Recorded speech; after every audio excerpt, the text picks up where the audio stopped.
રાજકોટ મહાનગરપાલિકા દ્વારા ફેબ્રુઆરીમાં લેવાયેલા ઘીના 2 નમૂના ફેલ જાહેર થયા છે। રણછોડ નગરમાં આવેલા મહેશકુંજ ગામના મકાનમાંથી લીધેલા નમૂના ફેલ થયા છે। લેભાગુ તત્વો દ્વારા ઘીમાં પામોલિયન તેલ અને હળદરનો ઉપયોગ કરતા હોવાનું સામે આવ્યું છે। વેપારીઓ નફાખોરી માટે ભેળસેળ કરતા હતા। મનપાના આરોગ્ય વિભાગ દ્વારા બંને વેપારી પર કાર્યવાહી કરવામાં આવશે। आज आप જોઈ શકો છો કે કોઈ પણ નમૂના આપણે લઈએ છીએ, કોઈ પણ લેબોરેટરીમાં મોકલીએ છીએ તો અંદાજિત 2 થી 3 મહિનાનો સમય લાગી રહ્યો છે। તો ખાસ એનું કારણ એ છે કે લેબોરેટરી જે છે એના પર જે છે ભાર જે છે નમૂનાઓ જે આપણે મોકલી રહ્યા છીએ, આપણે મોકલીએ છીએ ત્યારબાદ બીજા જિલ્લાઓ કે બીજા કોર્પોરેશન દ્વારા પણ આ જ લેબોરેટરીમાં નમૂના મોકલવામાં આવતા હોય છે। તો તેના કારણે જે છે સમયમાં થોડો આપણને વિલંબ થતો હોય છે। તો એ બને એટલું આપણે એમને ઉપર બી કહીએ છીએ અને તે લોકોને પણ જાણ કરીએ છીએ કે બને એટલું ઝડપથી જે છે અમને રિઝલ્ટ મળી જાય તો ઝડપથી કાર્યવાહી કરી શકે। અંદાજિત રાજકોટ મહાનગરપાલિકાની આરોગ્ય શાખા દ્વારા અંદાજિત 2 મહિના પહેલા જે છે શંકાસ્પદ ઘીના 2 જગ્યાએથી નમૂના લેવામાં આવેલ હતા। જે એક જે છે રણછોડ નગર એરિયામાંથી ઘરની અંદરથી જે છે રાત્રે 12 વાગે રેડ કરીને જે છે સેમ્પલ લેવામાં આવેલા હતા। એ અંદાજિત 30 કિલોગ્રામ જેવો જથ્થો હતો। તે જ્યારે આપણે જે છે જથ્થો બધો નાશ કરી અને તેનો જે છે સેમ્પલ આપણે લીધેલું હતું તે સેમ્પલનું જે છે ગઈકાલે જે છે રિઝલ્ટ આવેલું છે તે સબસ્ટાન્ડર્ડ આવેલું છે।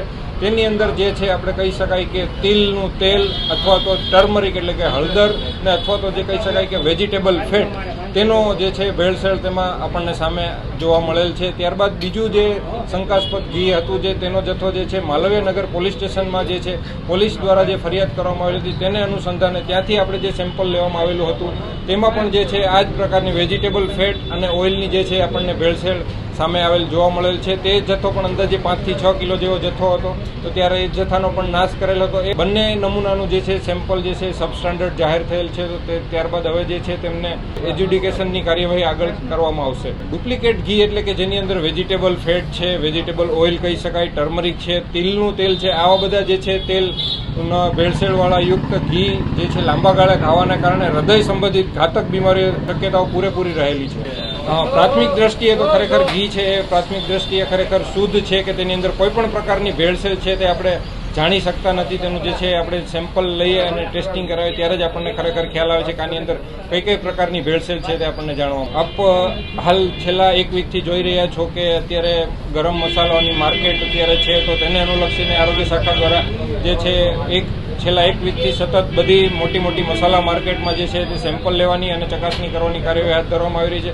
ત્યારબાદ ઉનાળાની ઋતુને અનુલક્ષીને જે છે આઈસ્ક્રીમ છે, ગોલા છે, ઠંડા પીણા છે, આ બધી વસ્તુઓનો અત્યારે ભરપૂર પ્રમાણમાં લોકો ઉપયોગ કરી રહ્યા છે। વેકેશન પણ પડી રહ્યું છે તો સાંજે લોકો મોટી માત્રામાં બહાર નીકળીને આઈસ્ક્રીમ, ગોલા ને બધું ઠંડા પીણાનો જે છે ભરપૂર ઉપયોગ કરી રહ્યા છે। તો તેને અનુલક્ષીને તેની ડ્રાઈવ પણ હવે 2 કે 2 દિવસમાં ચાલુ કરવામાં આવશે। ત્યારબાદ આજે શંકાસ્પદ જે જથ્થો ઘીનો આપણને જોવા મળેલ છે તો જે મોટી ડેરીઓ છે અથવા તો નાની ડેરીઓ છે કે જે પોતે જ પ્રોડક્ટ કરી રહ્યા છે ઘીનું અને વેચાણ કરી રહ્યા છે તો તેવી ડેરીઓમાંથી પણ જે છે ઘીના સેમ્પલ લેવામાં આવશે અને તેની પણ જે છે એક ડ્રાઈવ કરવામાં આવશે। આ જે છે જે રણછોડનગરમાંથી જે આપણને જથ્થો મળેલ છે એ છે ઘરાવ જે છે ઘીનો જે છે એમનું પોતાનું કોઈ ડેરી કે તેવું કોઈ યુનિટ નથી। એ પોતે જ ઘરની અંદર જ જે છે બનાવતા હતા અને આજુબાજુમાં કે પોતાના જે નજીકના જે કાંઈ હોઈ શકે તેવા લોકોને જે છે તેઓ સપ્લાય કરતા હતા। એવો અંદાજિત લાસ્ટ 2 કે 3 મહિનાથી ત્યાં જ તેમણે તેના ઘરની અંદર જે છે આ યુનિટ ચાલુ કરેલ હતું અને પોતે જે છે 20-30 કિલો જેવા જથ્થાનું જે છે